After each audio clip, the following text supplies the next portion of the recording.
வணக்கம் நண்பர்களே. டிசம்பர் 6 பாபர் மசூதி இடிக்கப்பட்ட தினம்.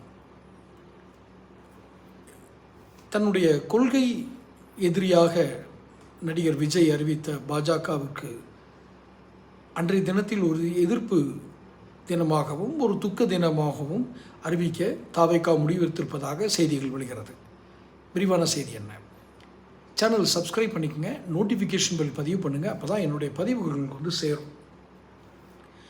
டிசம்பர் 6 அந்த பாபர் மசூதி இடிப்பு தினத்தை ஒரு துக்க தினமாக அனுசரித்து பாஜகவிற்கு மறைமுகமாகவோ நேரடியாகவோ தங்களுடைய எதிர்ப்பினை பதிவு செய்ய ஒரு வாய்ப்பு என்று தாவேகா கருதுகிறது.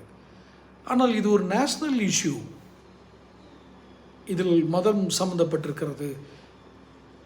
இது உச்சநீதிமன்ற தீர்ப்புகள் அந்த இடிப்பு குறித்தல்ல, ராமர் கோயில் கட்டுவது குறித்த இப்படி பல்வேறு கோணங்களில் ஆய்வு செய்து இதை இறுதி செய்ய வேண்டிய இடத்தில் தாவேகா ஆலோசனை நடத்துவதாக இந்த விஷயங்களெல்லாம் ரகசிய ஆலோசனை தான்.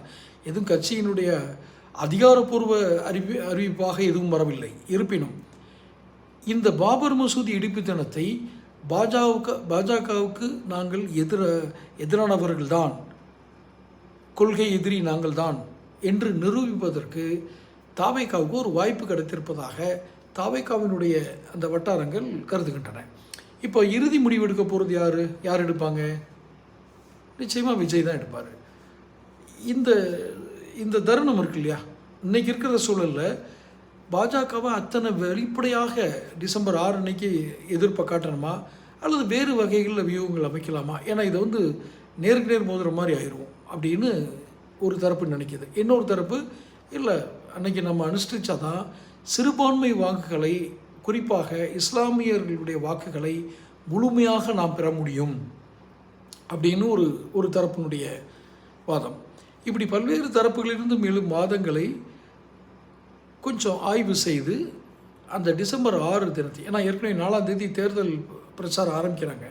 இந்த 6ஆம் தேதியை தேசிய துக்க தினமாக அனுசரித்து முடிஞ்சால் ஒரு அறிக்கை கூட கொடுக்கலாம்.